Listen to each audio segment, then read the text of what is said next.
मैं हूं आफाक अहमद और आप देख रहे हैं न्यूज़ जनरेशन इंडिया। इस वक्त हम माटुंगा के कमला रमन नगर में मौजूद हैं, जहां पर डीआरपी के ऑफिसर्स और अडानी समूह के लोग यहां पर मौजूद हैं, जो यहां के लोगों का सर्वे कर रहे हैं।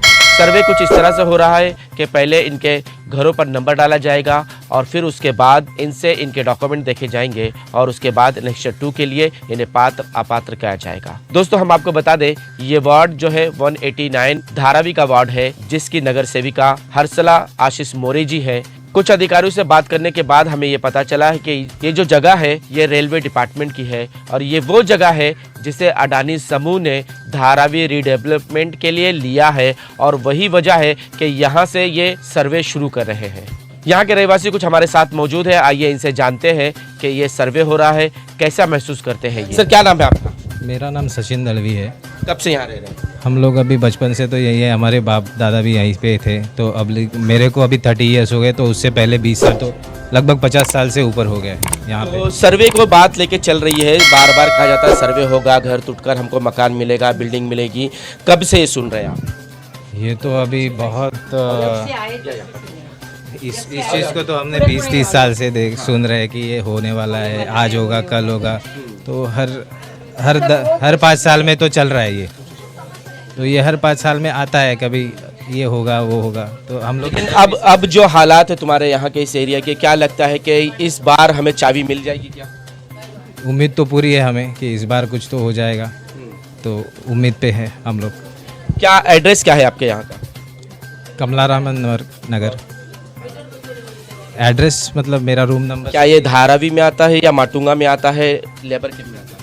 ये 17 लिखते हैं, 19 लिखते हैं 19। तो क्या आपको उन्होंने जब सर्वे करते वक्त बताया कि ये किस सेक्टर में आपको लिया है? नहीं, ऐसे कुछ तो अभी बताया नहीं, जस्ट वो स्प्रे करके चले गए। अभी इतनी डिटेल बात नहीं हो पाई है। उनसे कुछ पूछा नहीं कि हमें आप धारावी के रीडेवलपमेंट में ले रहे हैं या अलग से हमारा डेवलपमेंट? नहीं, इस चीज़ के बारे में उन्होंने कुछ बताया नहीं, क्योंकि ऑफिशियल्स कि किस तरह से क्या जो सर्वे हो रहा है इसको लेकर क्या है उत्सुकता, क्या है, क्या अब आपको चाबी मिल जाएगी, क्या अब आपको यहाँ से आज़ादी मिलेगी, एक अच्छा घर मिलेगा? हमको अच्छा घर मिलेगा, यही हमको मालूम है, बस और कुछ नहीं। कितने घर है इस एरिया में? यहाँ 400 है। 400 से कितने लोगों का सर्वे हुआ है? 400 लोगों का उनके साथ में आ रहे, वहाँ तक हो गया उनका। उन्होंने क्या कागजात मांगे हैं? उन्होंने खाली लाइट बिल 2000 पहले का लाइट बिल चाहिए, अभी का लेटेस्ट भी चाहिए, और तुम्हारा जो भी डॉक्यूमेंट्स है, आधार कार्ड वगैरह जो चाहिए, रेशन कार्ड, वो सब चाहिए। उन्होंने सारी चीज़ की चेकिंग किया है? हो नहीं, चेकिंग करेंगे, अभी सर्वे में करेंगे। तो अभी सिर्फ उन्होंने नंबर डाला है कि इन नंबर का हमें चेक करना है? अभी तो खाली नंबर डाले हैं, आज नहीं, तेज सांगते हैं, आज खाली नंबरिंग करेंगे और नंबरिंग होने के बाद में सर्वे करेंगे वो लोग। जब भी सर्वे करेंगे तभी वो लोग डॉक्यूमेंट्स मांगेंगे, तब तक नहीं। सर, मैं आपसे भी जानना चाहूँगा कि कितने घरों को इन्होंने अभी सर्वे किया है, देखा है, और किस तरह से वो सर्वे करेंगे, ये क्या डिटेल उन्होंने समझाई है? अभी तक तो खाली नंबरिंग चालू है, अभी तो खाली नंबरिंग है आज के दिन में। अभी तक फिलहाल नहीं तो मैक्सिमम 50 तक हो रहेंगे। तो अभी आगे का प्रोसीजर, अभी 400 के ऊपर रूम है, ऊपर का नीचे का, अभी उनको नंबरिंग करते करते शायद मेरे हिसाब से 1 हफ्ता तो निकल जाएगा। उसके बाद उनका सर्वे का जो प्रोसीजर है वो बायोमेट्रिक से चालू हो जाएगा। उन्होंने बताया कि सर्वे ये जो हो रहा है घर पर, ये फर्स्ट फ्लोर हो रहा है, सेकंड फ्लोर, सिर्फ ग्राउंड फ्लोर पे ही वो सर्वे करेंगे? दोनों का, ऊपर का नीचे का, हाँ दोनों के डॉक्यूमेंट्स अलग अलग मांग रहे हैं ना? अभी तक डॉक्यूमेंट का कुछ बात नहीं हुआ है। तो नंबर आपने देखा, उस पर सेम नंबर डाला जा रहा है या डिफरेंट? अगर जैसा कि 1 है तो 1+ वैसा कर रहे हैं। जिस तरह से अभी श्रीनिवासन यहाँ पर आए थे, उन्होंने आपसे क्या कहा कि इसे धारावी रीडेवलपमेंट पे ही इनको आपको अटैच करेंगे या सेक्टर बनाकर अलग से आपका डेवलपमेंट करेंगे? ये सारी जो चीज़ें हैं, ये एक्चुअली रेलवे की जगह थी। ये डीआरपी ने 45 एकड़ जो जगह ली, वो ये जगह है। अभी क्या हो रहा है, धारावी का प्रोजेक्ट कहाँ से तो चालू करना है, तो पहला जो रेलवे की जगह ली, जो पैसा देके, जो 800 करोड़ रुपए जो पैसा दिया है, तो ये जगह खाली करके यहाँ से स्टार्ट करना उन्होंने सोच लिया। और यहाँ पे कैसा स्लम एकदम छोटा होने के कारण, पॉकेट छोटा है और सारे लोग साथ में होने की वजह से उनको पूरा सहकार्य है। हम यहाँ के गट प्रतिनिधि है, इसकी वजह से हमारे लिए ये चांस है कि आगे जाके यहाँ पे जल्दी डेवलप हो जाए, जहाँ पे उन लोग बताए बताएंगे अभी, लेकिन ये सर्वे करना, ये सर्वे जब तक होएगा नहीं तब तक हम लोग को पता ही नहीं चलेगा कि एक पात्र कौन अपात्र है। तो वो क्या कर रहे हैं, ग्राउंड में जो नंबर डाल रहे हैं, तो समझो ग्राउंड में एक नंबर डाला तो फर्स्ट में F1 करके डाल रहे हैं, मतलब फर्स्ट फ्लोर 1 करके डेटा ले रहे हो, लेकिन ये डेटा में उनके जानकारी से पता चला कि ये घर का ही सर्वे नहीं हो रहा है, इसके साथ घर में जो रहने वाले लोग हैं वो उनके भी डिटेल्स लिया जा रहे हैं, वो कितने शिक्षित है, कितने अशिक्षित है, जॉब में क्या काम करते हैं, ये सब डेटा आ जाएगा गवर्नमेंट के पास। तो ये प्रोसेस जैसी है, अभी ये नंबरिंग की प्रोसेस आज से स्टार्ट हुई, ऑलमोस्ट यहाँ पे 4 से 5 दिन जाएगा ये नंबरिंग डालने के लिए। उसके बाद पार्ट 2 में आएगा राइडर करके, उनकी जो मशीन है वो गल्लो गल्ले में जाएगी और वहाँ से सेंटरिंग मेजरमेंट हुआ जाएगा सर्वे का, और उसका थर्ड पार्ट आएगा फिर biometric survey door to door, जहाँ पे टैब लेके वो स्कैनिंग करके डॉक्यूमेंट होएगा, मतलब आगे जाके डॉक्यूमेंट में भी फेरबदल ना होए कोई भी, उसके हिसाब से फिर उन लोग एनेक्सर 2 के लिए पात्र अपात्र की लिस्ट सादर करेंगे वो। ऐसे में क्या आपको इस चीज़ की जानकारी है कि जो डॉक्यूमेंट आपसे लिया जा रहा है उसके क्राइटेरिया क्या है? क्या 2000 के बाद का ही होगा या उसके पहले भी जो लोग हैं उन्हें भी पात्र किया जाएगा? उनके अधिकारियों ने हम लोग को ऑलरेडी बताया गया है कि ये पात्रता कौन से बेस पे होने वाली है।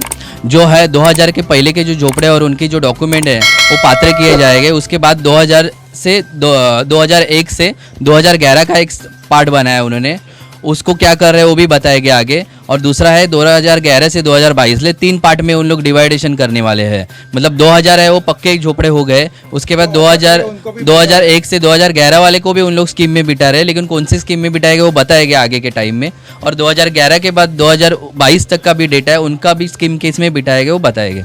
सर, धारावी में कई ऐसा परिवार है जिनके बच्चे बड़े होने के बाद शादी हुई, बहू आई, अब उन्होंने अपने बच्चे को दूसरा एक रूम उसमें ही सेट किया, 1/2 कर लिया, और ऐसे परिवार का जब डॉक्यूमेंट सिंगल होता है तो उसके लिए क्या कोई बातचीत आपसे हुई कि उस परिवार का जब बड़ा परिवार होगा तो उसके लिए क्या प्रावधान है, क्या नियम उसके लिए क्या लागू होंगे, क्या उससे पात्र किया जाएगा या अपात्र? नहीं, ऐसी कोई बात नहीं हुई, लेकिन जो स्ट्रक्चर है और जिसका डॉक्यूमेंट है उनके लिए वो लोग ने बताया कि वो जो अगर लेकिन 2000 के बाद का उसका स्ट्रक्चर है, यानी उसने जो सर्वे पावती या जो कुछ उसने मिला है वो 2000 के बाद का है। 2000 के बाद का, लेकिन उनके लिए ना 2001 से लेकर 2011 तक उन्होंने बोला है ना कि वैसा कि जो स्ट्रक्चर है उनका जो पेपर है उनको पत्र के उसमें वो लोग गिनती करेंगे, वो बोल रहा हूँ। वही जो है उन्होंने पार्ट बनाया है, 3 पार्ट में बनाया है 2000 तक के झोपड़े, उसके बाद 2001 से 2011 और 2011 से 2022 तक, तो उसके हिसाब से वो पात्रता निश्चित करेंगे जो भी है। लेकिन सबका सर्वे कर रहे हो, ऐसे नहीं कि किसी को छोड़ रहे। उन्होंने पहला ही बताया कि हर एक घर को सर्वे करना है, किसी को छोड़ना नहीं है इसमें, कि ये प्रोजेक्ट में किसी को बेघर नहीं करना है। धारावी में सबसे ज़्यादा चल रहा है धारावी बचाओ आंदोलन। वो ये चाहती है कि जो भी घर हो उन तमाम घर का स्ट्रक्चर देखो, पेपर देखो, उसको पात्र करो। अपात्र की ज़रूरत नहीं है, क्योंकि ये सदियों से बसे लोग हैं यहाँ पर। इनको इनके घर से बेघर मत करो, इन्हें घर दिया जाए, हर एक को घर दिया जाए जिसके पास स्ट्रक्चर है। नहीं, ये बराबर है। क्या हो रहा है, बहुत सालों से घर है सबके, तो क्या होता है, लेकिन ये स्लम होने की वजह से बहुत सारी चीज़ें बढ़ती है। स्लम डेवलपमेंट, जो जूने घर है उनकी पात्रता तो बताई गई है, लेकिन उसके बाद भी जो घर बने हैं या अभी लेटेस्ट कुछ घर बने हैं तो उनको देना है, लेकिन वो अभी स्कीम में बिठाया नहीं है। इसकी वजह से उन लोग हर एक घर का डोर टू डोर नंबर डाल रहे हैं। क्या ऐसा नहीं कि नया घर है या एक घर के 2 घर बने हैं उसके डॉक्यूमेंट अलग रहेंगे, वो सब डॉक्यूमेंटेशन पे पता चलेगा कि कौन से कैप्टन सबन में होएंगे या कौन से उन लोग क्लबिंग कर रहे हैं या सेपरेट दे रहे हैं उनको, वो डॉक्यूमेंटेशन बताएगा घर का। क्या उम्मीद रखते हो? नहीं, मेरे को तो सब अभी आज जो सब टीम आई थी, जो कलेक्टर से लेके डीआरपी की टीम, डीआरपीपीएल की टीम, उसके बाद उनके जो नंबरिंग की अलग अलग टीम है, सारे लोग अच्छे तरीके से काम कर रहे हैं। और हम लोग भी जो है लोकल जो है सब रह रहे हैं, वो भी उनको सपोर्ट कर रहे हैं। हम लोग को अच्छा लग रहा है कि कुछ तो यहाँ पे हो रहा है, जो सदियों से रेलवे की जगह थी, खाली हम सुनते थे, आज देख रहे हैं। यस, रेलवे की जगह थी और आज कुछ बन रहा है यहाँ पे या कुछ हो रहा है, तो अपन प्रोसेस में हम लोग सपोर्ट करेंगे ही। कोई भी विरोध करे, लेकिन हम लोग को घर चाहिए, इसकी वजह से हम लोग उनके साथ में हैं। तो ये धारावी वासी है, ये चाहते हैं कि इनका घर मिले और इनको यही मिले। हमारे साथ माजी नगर सेवक जी मौजूद हैं, इनसे भी जानेंगे। ताई, इस तरह से धारावी का रीडेवलपमेंट बार बार कहा जा रहा था, आज वो दिन आ गया कि सर्वे शुरुआत हो गई है। कई लोग खुश हैं, लेकिन कई लोग ये चाहते हैं कि उनका जो सर्वे हो वो इस तरह हो कि उनको पात्रता ही मिले, अपात्रता नहीं मिले। वैसे डीआरपी की शुरुआत हो गई है तो ये बहुत अच्छी बात है। और जैसे डीआरपी में हर लोगों को घर मिलने वाला, जिसका भी स्ट्रक्चर है, कोई बेघर नहीं होगा, ये उन्होंने शाश्वती दी है। तो वो हिसाब से अभी आज नंबरिंग हो रहा है, तो हिसाब से जहाँ पे भी घर रहेगा, डॉक्यूमेंट्स रहेंगे, वो घर को उनको घर मिलेगा। क्या आपने श्रीनिवासन जी से बात की कि डॉक्यूमेंट की क्राइटेरिया क्या होगी, क्या क्या डॉक्यूमेंट उनको चाहिए होगा और उसकी वैल्यू कहाँ तक की होगी?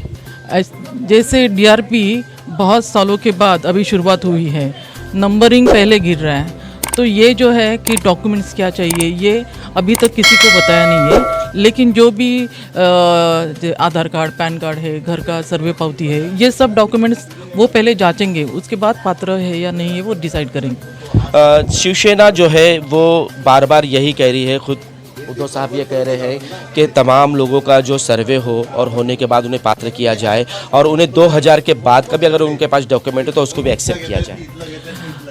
वही कहना है, शिवसेना का भी वही कहना है कि हर लोगों को घर मिलना चाहिए, भले वो 2000 के बाद का भी हो, उनको भी घर मिलना चाहिए।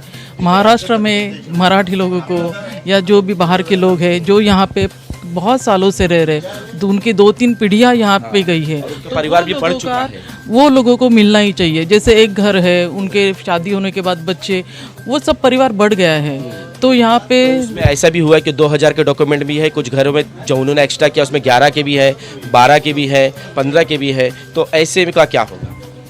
अभी ये पात्र अपात्र करने के लिए डॉक्यूमेंट्स की जांच पड़ताल होगी, उसके बाद पता चलेगा, क्योंकि ये अभी तक उन्होंने बात नहीं की है, तो ये बाद में पता चलेगा जब भी नेक्स्ट सर्वे होगा तभी। आखिरी सवाल, यहाँ के रहवासियों ने आपसे क्या उम्मीद जताई? बहुत सालों से ये रह रहे हैं, कोई लोगों को 60 साल भी हो गए हैं। अभी यहाँ पे बहुत सारी दिक्कतें हैं, यहाँ पे रेलवे का प्रॉपर्टी है, तो उनको वही डर है कि रेलवे के ज़मीन पर वो रह रहे हैं और बार बार यहाँ पे नोटिस लगती है रेलवे की, तो उनको ऐसे लग रहा है कि अभी ये सर्वे होगा और डीआरपी में उनको घर मिल रहा है, तो खुशी की बात है। तो हम लोग भी खुश है कि उनको भी खुद का घर मिलेगा। जिस तरह से प्रावधान है रेलवे का कि वो घर के बदले घर नहीं देते, वो कहते हैं हमारे यहाँ कोई नियम लागू नहीं है, लेकिन अगर इनको डीआरपी के तहत लेकर और हमने सुना है कि इसको सेक्टर 6 डालकर इसे इन्हें घर दिया जाता, तो ये क्या बेहतर नहीं है? नहीं, बेहतर है, वही तो बोल रही हूँ ना कि ये रेलवे के जगह पर रह रहे हैं, लेकिन अभी यहाँ पे वो परमानेंटली स्थायी हो गए हैं और रेलवे लेकिन उनको बाकी की सुविधाएं नहीं दे रहे हैं। तो अगर डीआरपी में उनको ले लिया, पानी का दिक्कत है, गटर लाइन है, ये सब सुविधा यहाँ पे नहीं मिल रही थी, लेकिन डीआरपी में उनको ये सब सुविधा मिलेंगी, तो एक अच्छी बात है कि शुरुआत हो रही है। क्या नाम है आपका? रोहिणी रविंद्र साळगावकर। कब से है? मैं 81 से हूँ। घर का सर्वे हो रहा है, कैसा लग रहा है? अच्छा लग रहा है, अच्छा लग रहा है। कि अब हमें भी हमारा घर मिल जाए। मिल जाएगा हमारा घर। लोग इससे कितना डरेंगे? नहीं डरे नहीं थी, नहीं। तो अब अभी अच्छा लग रहा है, मिल रहा है ना इतना साल के बाद 81 से, तो अच्छा ही लगेगा ना। बेघर तो नहीं। राजश्री कचरेकर, हम 76 से। 76 से कितनी बार नोटिस यहाँ आ चुकी है? वो ऐसे नोटिस नहीं आई है, एक ही बार आई थी। हाँ, एक बार आई। तो उससे कुछ डर लगा था? हम लोग थे इधर सब। तो अब आपको डीआरपी के तहत घर मिलेगा? मिलेगा तो मिलना चाहिए। सर्वे हुआ? नहीं, अभी आए नहीं इधर। सर्वे को लेकर क्या करना चाहिए? अच्छा है, अच्छा है ना, तो क्या DRP करेगा? लेके हमें घर दो। घर ही दो। धारावी वासी आप देख सकते हैं कितने छोटे छोटे घरों में रहते हैं और इस घर के साथ इन्हें दिक्कतें बहुत ज़्यादा आती है। सबसे पहले शौचालय की आती है, दूसरी गटर नाले की आती है और तीसरा सबसे इम्पोर्टेंट जो इनका समस्या है वो पीने के पानी की है। पीने के पानी की समस्या को लेकर कई बार इन्होंने कंप्लेंट की, लेकिन कोई सुनने को तैयार नहीं। यहाँ तक कि अगर बीएमसी और नगर सेवक करे भी तो क्या करे, क्योंकि ये ज़मीन जो होती है रेलवे की ज़मीन है और इस पर परमिशन ली जाती है रेलवे की, और जब तक रेलवे परमिशन नहीं देता है यहाँ पर कोई काम नहीं हो सकता है। और यही डर और यही चिंता और यही परेशानी की वजह से यहाँ कम से कम 400 घर है और ये 400 घरों की दिक्कतें बन चुकी थी। और अब जब सर्वे हो रहा है तो शायद इन्हें दुगनी खुशी इनकी हो गई है कि अब हमें यहाँ से निजात मिलेगी और यहाँ से हटकर हम अपने घर जाएंगे।